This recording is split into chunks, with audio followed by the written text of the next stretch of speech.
네, 이제 본격적으로 시험 범위에 들어가는 2강 페이스 트랜지션, 그러니까 First Order Phase Transition에 대해서 좀 설명을 해보겠습니다.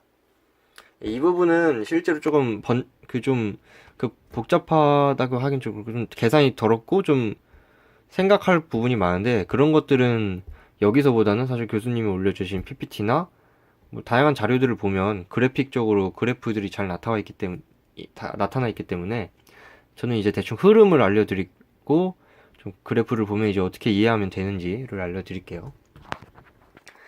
자, 우선 우리가 페이스 트랜지션을 관찰을 할 겁니다. 근데 조건들이 있어요. 첫 번째가 무슨 물질인지 모르겠지만 1몰을 관찰할 거고요. 1몰을 관찰할 거고요. 두 번째, TP랩 안에서 관찰한다고 가정을 할 겁니다. 그러니까 사실 TP랩이라는 게 제가 아까 무슨 굉장히 제약 조건이 많은 것처럼 설명을 드렸지만 되게 자연스러운 게, 대부분 우리가 뭐 물질을 관찰할 때는 주변의 온도와 압력과 같은 값을 가지면서 뭐 이렇게 변화가 일어나잖아요. 뭐 가만히 있든 뭐 하든 간에. 그렇기 때문에 사실 그냥 책상 위에 그 냉장고에서 물이 어는 것도 물이 얼면서 그 냉장고와 온도와 최대한 같으면서 진행을 하는 거니까 사실 그냥 냅뒀다라고 보면 되고, 1몰을 관찰한다는 게 꽤나 중요할 것 같습니다. 네, 그럼 지금부터 1몰의 물질을 관찰을 한번 해볼 텐데요.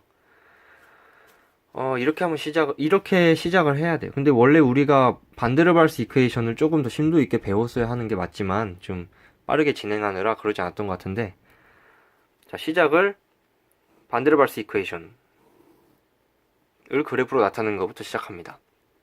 반데르발스 이퀘이션은 아마 실제 기체 방정식 또는 이제 기체라 하면 사실 우리가 가스라고 인지를 하는데, 이 반데르발스 이퀘이션이 제가 찾아보니까 액체와 기체를 통합해서 유체에 해당하는 식이라고 알게 됐어요.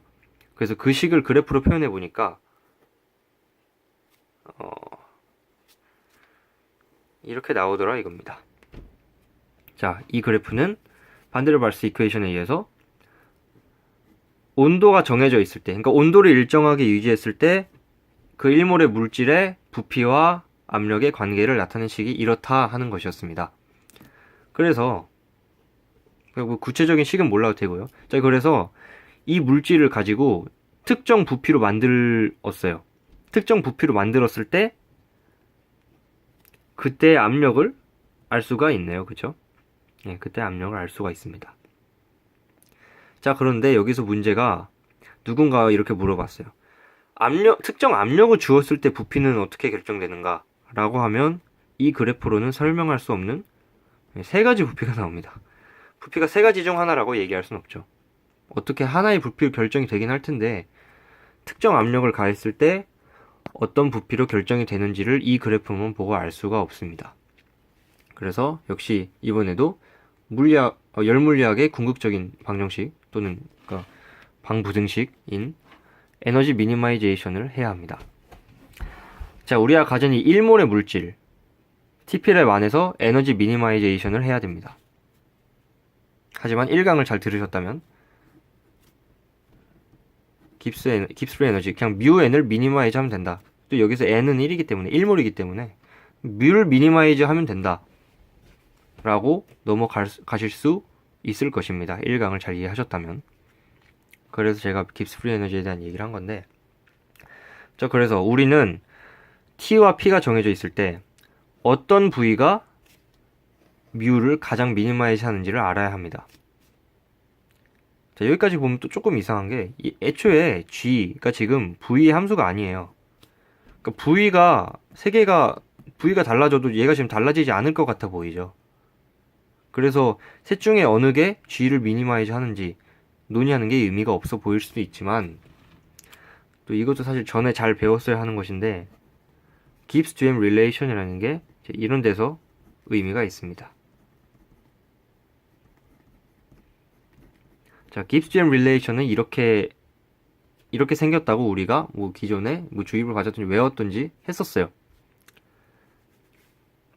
이렇게 보면, 자, 이 상황에서 이제 그리고 n은 1이고, 자, 그리고 여기서 지금 t의 변화가 없기 때문에 이 항을 날려버리면 이렇게 쓸 수 있겠죠.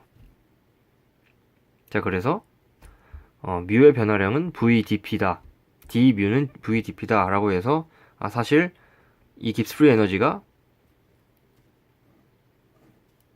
부피에 무관하지 않음을 알게 되었습니다. 자, 조금 그리고 더 생각을 해보면 VDP가 그래서 무슨 값에 해당하는가를 생각했을 때 저 위에 있는 그래프를 축을 바꿔서 이렇게 그리면 이렇게 나오는데요. 여기서 출발해서부터 이 그래프 아래 넓이를 여기까지는 더하다가 여기서부터는 또 이만큼 빼겠죠. 계속 빼다가 더하다가 한 값이 바로 이거죠.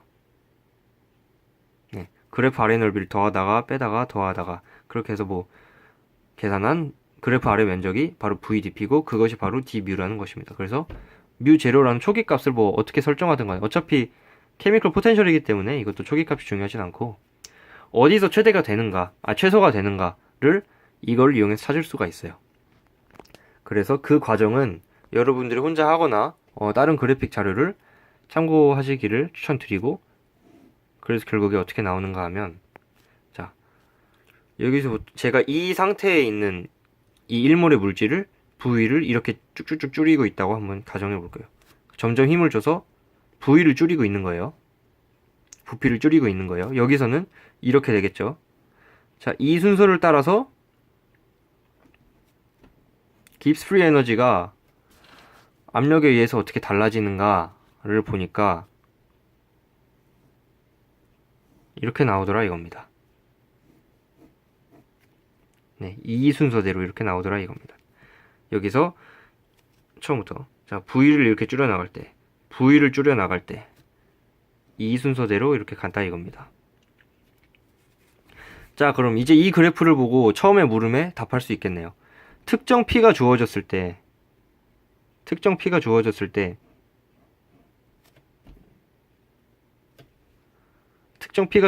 하나, 둘, 세 개의 상태가 있는데 이 중에 깁스 프리 에너지가 가장 낮은 이 상태가 실제 상태가 되겠죠.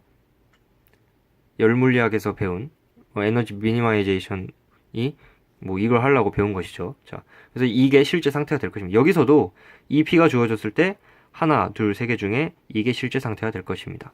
그래서 실제 그래프는 P, 뮤 해서 하고 이런 식으로 나타나겠죠.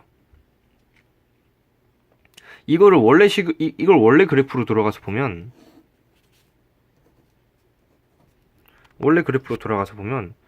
이렇게 나와 있던 건데, 사실 이 부분에 해당하는 것이 다 날아가는 거나 마찬가지인데, 그 부분이 여기까지 처음에 여기서 시작해서 여기까지 살아있다가 이렇게 날아가고 이렇게 남는 이런 꼴이 됩니다. 자, 즉 여기서 바로 여기로 내려간다는 얘긴데요. 자, 이거를 보면 이제 우리가 원래 알고 있던 상태 변화의 느낌을 좀 캐치할 수 있습니다. V를 점점 줄이면 압력이 올라가다가 V가 확 줄어요. 기체에서 액체가 된 거죠. 그리고 다시 압력이 올라간다. 또는 압력을 이렇게 아무튼 이렇게 좋을 대로 이해하시면 되겠습니다. 자, 그러면 여기까지는 이제 정성적으로 이해를 한 것이고, 그러면 우리는 이 점을 어떻게 찾을 것인가? 가 당연히 물리학자로서 과학자로서 중요하고 아마 문제가 그렇게 나올 것입니다. 자, 결론부터 얘기하면 요 면적이 같으면 됩니다. 사실 뒤에 내용이 궁금하지 않으시면 이것만 보고 넘어가셔도 되는데, 조금 더 이해를 하고 만약 혹시나 좀 변형된 문제가 나올 수 있기 때문에 이해를 하시고 싶다면 조금만 더 설명을 드릴게요. 자, 여기서부터 여기로 갈 때는 이 그래프에서 여기서부터 이렇게 갔다가 다시 이 점으로 돌아오는 거죠.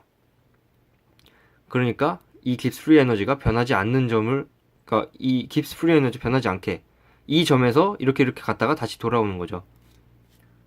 그러니까 여기서부터 여기까지 갔을 때 깁스 프리 에너지가 변화하지 않아야 됩니다. 이게 만족을 해야 됩니다.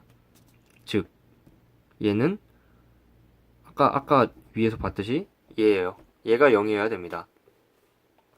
자, 얘가 0이려면 아까 이 식에서 얘는 지금 그냥 얘를 이렇게 뒤집어 놓은 거나 마찬가지인데, 이거를 잘 곱씹어서 아래 면적을 뭐 고려해서 잘 생각해 보시면 여기가 같아야 된다라는 결론이 나옵니다.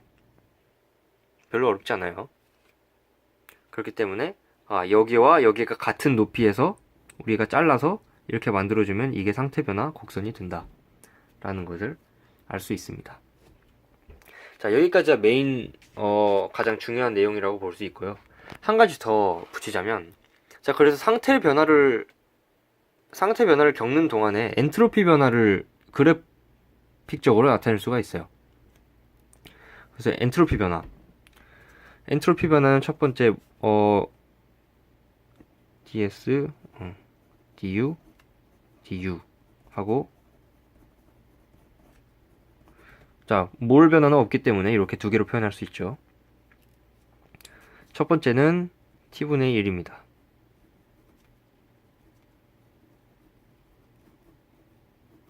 자, 이렇게 되는데, 그렇기 때문에 양면 적분해서 구하려고 하면 양변을 적분해서 구하려고 하면 이걸 적분하면 이제 뭐 엔트로피 변화량이 되겠고요. 자, 얘는 우선은 남겨둡시다. 얘는 온도가 일정한 상태에서 이렇게 되는데, 모르셔도 되지만 맥스웰 릴레이션에 따라서 이걸 계산해도 됩니다. 이건 맥스웰 릴레이션에서 따온 거기 때문에 그냥 어펜딕스를 찾아보셨다고 생각해도 돼요. 얘 더하기 이제 t분의 1 du가 남는다. 자, 얘 이제 그래프에서의 의미를 한번 생각을 해볼게요. dp dt에다가 dv를 적분한다. v를 따로 적분한다라는 것은 지금 dp dt라는 게 뭐죠? 온도가 증가할 때 P가 증가하는 양. 그러면 온도가 T만큼 증가한 상태의 그래프를 이렇게 그려볼까요? 이게 T 플러스 DT입니다. 그랬을 때 이거가 증가하는 양이 dP일 것입니다. 이게 dP dT고요. 사실 이 하나의 값이 dP dT고, 이거를 이제 V축을 따라 적분한 것이 곧 이 넓이가 사실 이게 됩니다. 그래서 그래픽적으로 이렇게 표현을 할 수 있습니다. 거기다가 이제 얘를 더하면 총 상변화를 겪는 동안의 엔트로피 변화가 되겠죠.